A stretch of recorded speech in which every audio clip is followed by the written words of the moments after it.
એક જગ્યાએથી હું નીકળ્યો ને, અહીંયા માજી ઉપડું લઈને બેઠા હતા, એટલે અંદર લખેલું હતું ભાજપ.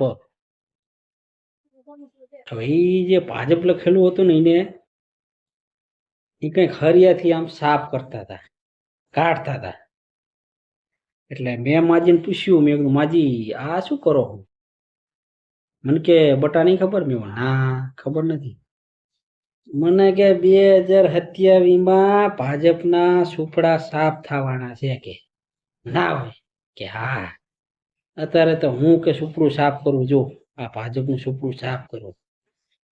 હવે તો મારા જેવા ઘણા એવા છે કે જે જાગી ગયા છે, એ બધા આખા ગુજરાતમાં સુપડા સાફ જ કરવાના છે કે એમ. કે હા, કે જેટલી મોંઘવારી વધારી દીધી છે કે બોલો.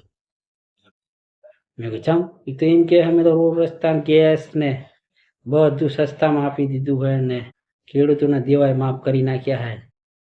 કે કોણે કે દેવા માફ કર્યા હે? કે ગેસના 350 થી 400 રૂપિયા હતા કોંગ્રેસની સરકારની. ભાજપ કરતા તો કે કોંગ્રેસ સારી હતી એમ કહેતા હતા. બોલો લ્યો, 400 રૂપિયા. અને કે સોનાના કે 32,000 થી કે 40,000 રૂપિયા ભાવ.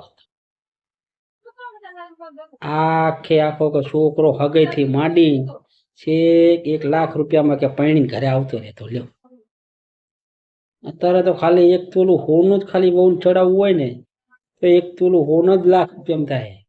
તો છોકરો કેટલામાં અમારા પૈણીને લઈને આવો કરે?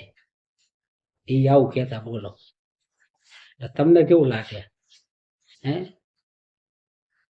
આજે બોલે એ સાચી વાત છે ને? તો બોલો.